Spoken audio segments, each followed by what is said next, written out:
नमस्कार, माझ्या चॅनलवरती आपल्या सर्वांचं मनपूर्वक स्वागत। सणासुदीचे दिवस असल्यामुळे आपल्याला गोडधोड तर बनवायचीच असते। त्यासाठी आपण इथे रवा बेसन बर्फी बनवतोय, तेही कमी तुपाचा वापर करून। चला तर वेळ न घालवता रेसिपीला सुरुवात करूया।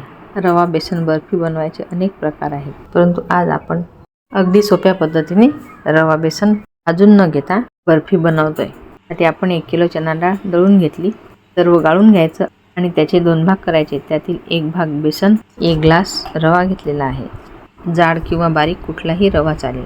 त्यामध्ये 2 ते 3 चमचे साजूक तूप घालायचं। मिक्स करून थोडं थोडं पाणी घालून भिजवून घ्यायचं। फार घट्ट नको आणि फार सैलही नको। सर्व पिठाला तूप चोळून झालेलं आहे। फार घट्ट भिजवला तर रवा असल्यामुळे पाणी शोषून घेईल आणि मग पीठ खूपच कडक होईल।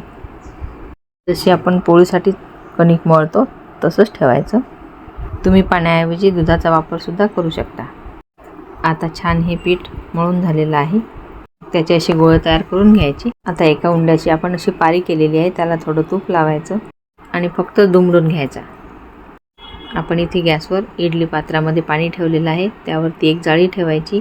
जसे आपण बाफले बनवतो तसेच हे बनवून यामध्ये वाफायला ठेवायचे आणि झाकण लावून शिजू द्यायचं। 15 मिनिटे छान शिजलेले आहेत। तुम्ही बघू शकता किती छान फुललेले आहेत। आता प्लेटमध्ये काढून घ्यायचे आणि थंड होऊ द्यायचे। आता थंड करून झालेले आहेत। आपल्याला याचे तुकडे न करता तुपामध्ये तळून घ्यायचे आहेत।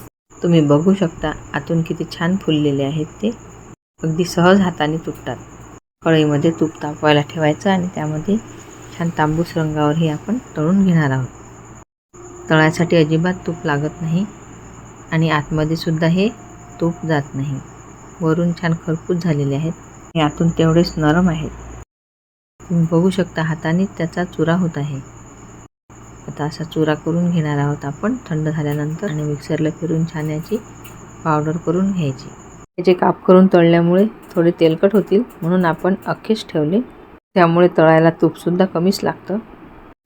आता याची पावडर करून झालेली आहे। आता आपण इथे पाक बनवायला घेऊ। इथे अर्धा किलो डाळीचं बेसन वापरलेलं आहे। त्यासाठी आपण 2 ग्लास म्हणजे अर्धा किलो साखर आणि 1 पाव रवा घेतला, म्हणून आपण 1 ग्लास रव्यासाठी 1 ग्लास साखर घ्यायची आहे। म्हणजे 3 ग्लास आपण साखर घेतली आणि ती साखर बुडेल इतपत पाणी घालून गॅसवर पाक करायसाठी ठेवायचं। साखर विरघळेपर्यंत आपण या पावडर केलेल्या मिश्रणामध्ये ड्रायफ्रूट्स घालून घेणार आहोत। तसेच 2 ते 3 चमचे आपल्याला साजूक तूप घालायचं आहे आणि विलायची पावडर सुद्धा घालायची आहे। हे मिश्रण सगळं एकत्र करून झालेलं आहे। तोपर्यंत आपला इथे पाक सुद्धा तयार होत आलेला आहे। त्यामध्ये लिंबू पिळायचं, त्यामुळे आपला पाक छान स्वच्छ होईल। आता याची तार तुटते का ते बघायचं। गॅस मंद केलेला आहे। आता तुम्ही बघू शकता पाक कितपत घट्ट आहे तो, म्हणजे आपल्याला पक्का पाक हवा आहे, जेणेकरून याची वडी लवकर तयार होईल। अजूनही पाकाचा थेंब पडत नाही, म्हणजे पाक छान झालेला आहे। आता आपण गॅस बंद केलेला आहे। तुम्ही बघू शकता अशा प्रकारचा आपल्याला पाक हवा आहे। आता या मिश्रणामध्ये पाक घालून घ्यायचा। सर्व साहित्य घालून झालेलं आहे। आता यामध्ये पाक घालून मिश्रण एकत्र करायचं। त्यानंतर आपण याच्या वड्या थापायसाठी ताटाला तूप लावून घेऊ आणि त्यामध्ये हे मिश्रण थापून घेऊ। संपूर्ण पाक मिश्रणामध्ये व्यवस्थित झालेला आहे।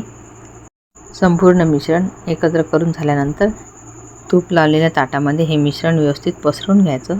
रवा बेसन बर्फी आपल्याला कितपत जाड पाहिजे तेवढ्या अंदाजाने हे थापून घ्यायचं। वरून ड्रायफ्रूट्स आणि सुक्या खोबऱ्याचा किस लावून घ्यायचा आणि त्याचे काप करून घ्यायचे। आपल्याला ज्या आकारात पाहिजे त्या आकारात याची बर्फी करून घ्यायची। काही चौकोन करायचे, काही डायमंड शेपचे करायचे, लहान मोठे आपल्या आवडीनुसार काप करून ठेवायचे। अशा प्रकारे आपण थापून त्याचे सुरीने कापसुद्धा केलेले आहेत।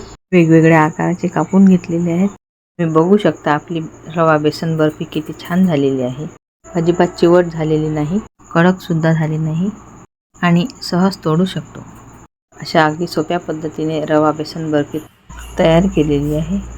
तुम्हाला जर आजची रेसिपी आवडली असेल तर व्हिडिओला लाईक, शेअर आणि चॅनलला सबस्क्राईब जरूर करा। रेसिपी बघितल्याबद्दल धन्यवाद। पुन्हा भेटू अशाच नवीन रेसिपीसोबत। तोपर्यंत नमस्कार।